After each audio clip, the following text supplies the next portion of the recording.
Gov. Michael Rogas po from Radyo Pilipinas. Saan po ninyo kukunin yung pong pondo para po sa sinasabi po ninyong programa na pagbibigay ng jeepney modernization at hindi po ba kayo malulugi sa kaning gawin po ninyo ito? Saan ko kukunin? Apo. Ako nang bahala doon, sagot ko yun.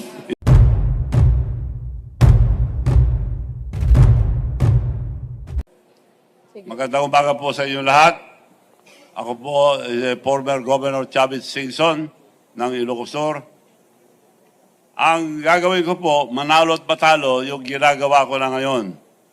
Yung modernization ng electric vehicles, electric jeep, electric tricycles, electric motorcycles. Matagal na pong programa ito ng gobyerno, hindi magawa-gawa. Dahil pinapadala sila sa land bank para umutang. Mag-down payment ng 500,000, mag-porsyento. So matagal na po yun. Nakita kami minsan ni President Marcos, kako, this time, Mr. President, mangyayari na yan dahil ako mag-provide lahat ng electric vehicles, electric jeep, tricycles, motorcycles, without any down payment, without zero interest, without guarantee from the drivers. Ang magagaranti yung mga mayors, governors, or transport group or cooperative. Buong Pilipinas po yun, malaki po yun, ginagawa ko na. Parating na yung factory ko galing sa Korea, worth 500 million.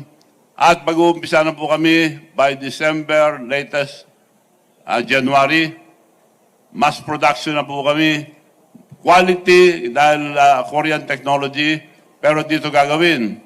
Ang body, manipis po na bakal, pero hindi ginakalawang. So, na-check na po lahat yan. Yung prototype ng dalawa, nandito na. Ginagamit na ngayon yung mga transport group. At nagpunta mga transport group sa bahay. Sabi ko, hanapin nyo muna yung pinakamura para hindi nyo ko mabintangan na nagdinegosyo. Dahil tulong ko lang lahat to sa ating mga drivers na walang sasakyan para sa mga mahihirap. So, nagharap po sila sa China, Korea, Philippines. Pinakamura po, 3 million. Kako, para tunay na tulong gagawin ko, ibibigay ko lang sa inyo 1.2. More than one half ang hinati ko. 1.2. Buong Pilipinas po yon. At may dagdag pa doon yung card na ginagawa na namin. Meron kaming card na ginagawa sa aming bayan na kung anong bayad nila, yon ang card nila. Etong card na ito, international, worldwide. Dahil Visa card, Narbacan card, lahat ng bayan magkakaroon, ang buong Pilipinas, mamimigay kami libre with bank account, credit card na as a debit card. Okay. So, ito po, gawa-gawa na namin, pero maandar. So, yun po gagawin ko, manalo at matalo, para matulungan ang ating kababayan, uunlad ng ating bansa, dahil andar ang ekonomiya natin pag nasa bangkong pera. Ang pera ng mga tao ngayon, karamihan, nasa unan lang, tinatago, kung saan tinatago. Pag nawala, away. Pag hawak-hawak, may taya sa sabong, nawala na.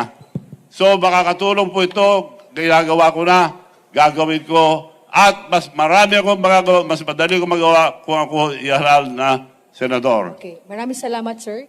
Salamat Two minutes po. is up. Yeah. Tanong po sa media number 1. Melanie. Mean, I'm sorry, Net 25. Miss Mean. Sir, good morning po. Tatakbo kayo under ng what party po? Administration din?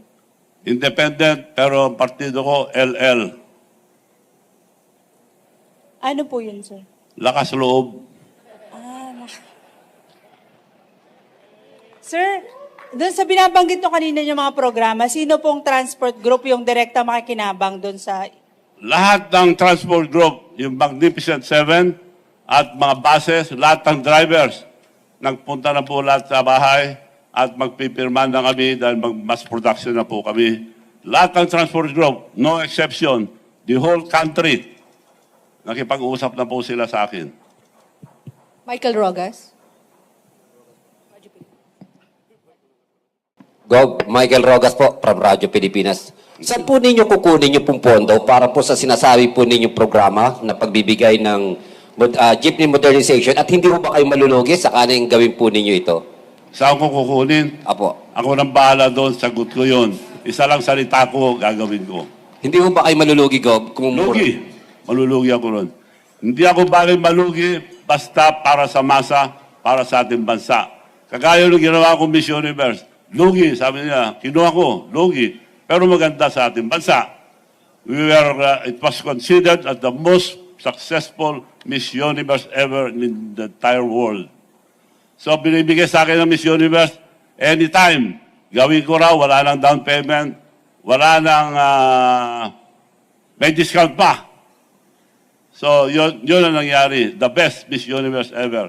Walang nakakuha po sa Pilipinas ever. Not even the government. Nagawa ko po yun. Last question po. Meron din po kayong digital bank. Maaari niyo po ba kami bigyan ng konting background nitong digital bank po ninyo, Gov? Yes, yung digital bank, meron kaming bangko sa Amerika. Bihira po maka-approve ng bangko sa Amerika. Meron akong bangko ron, Bigan Bangko International. Meron din akong local bank at meron kaming digital bank. Yun ang tutulong magpandar. Right now, our card is being powered by Union Bank. Katulong yung bangko ng masa na ginagawa ko ngayon. Maybe within a month, andar na yun. Yun ang tutulong dahil dalawang gagamitin ko, Visa card at saka Mastercard. Buong bansa, bibigyan namin ito libre, katulong ang ating mga mayors. Matagal na namin programa ito, itutuloy po namin. Kasama ko po yung mga local officials, local government officials, governors, mayors, city mayors, and cooperative and transport group. So, eto po, itatap lang sa jeep nila, lipat na sa account nila. At nagagamit ito sa buong mundo. Nasubukan ko na US, Las Vegas, Japan, Korea, sa ibang bansa, nagagamit po ito. Tatlo lang nagpapandar ang credit card. Yun yung pay, Visa card, Mastercard. So, ito, Visa card, lumandar. So, ginagawa namin ngayon, Mastercard, para sa lahat. Because 77% ang Pilipino walang bank account. Kami po magbibigay sa kanila ng bank account with credit card as a debit card. Okay, Mon Galvez, TV5. Good morning, Mon Gualvez po sa TV5. Sir, just to clarify, kasi sabi nyo nga po kanina, lakas ng loob lang talaga yung pinangahawakan nyo po ngayon. Pero you're saying na ang pinupush nyo po talaga is yung PUV modernization, which is in line sa administration po na plano. Hindi ho ba kayo na-consult or paano ho ba? Hindi pa nagkaroon ng pag-uusap na maisama ho kayo sa line-up po ng administration? At saka bakit po talaga tinuloy niyo po ang pagtakbo pa sa Senado? Ayaw ko po kumandidato noon. Dami nagtatanong dahil sa ginagawa ko ng matagal ito. Bakit hindi kayo tumakbo? Hindi lang ako dahil kontento na ako. Dahil aming probinsya, nag-umpisa ko ang governor, kami ang pinakamahirap. Malit lang ang probinsya namin. Ngayon po, kami ang ikalimang pinakamayaman na probinsya sa buong Pilipinas. Kami po ang pinakagulo ng araw, the most notorious. We are considered as a warlord country. Now, we are the most peaceful. So, kontento na po ako, tumutulong na lang sa labas.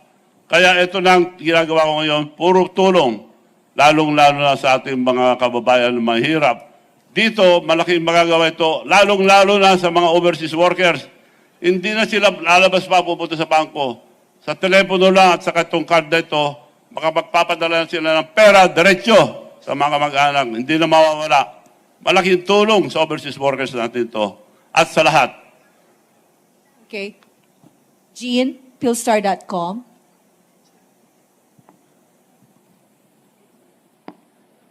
Sir, hello.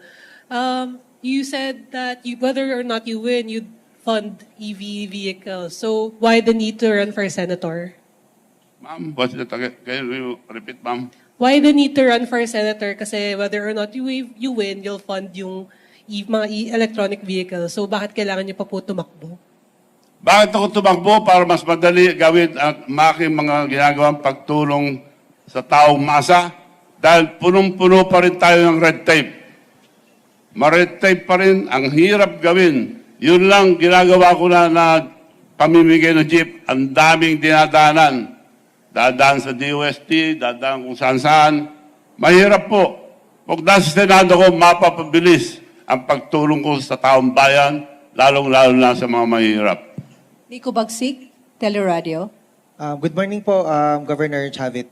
Sir, na-mention niyo po, nakausap niyo po yung Magnificent Seven po na transport group po, no? How about po yung Piston at saka yung Manibela? Kasi sila po yung against po dito sa jeepney modernization program. Nagpunta na po sila sa aking bahay.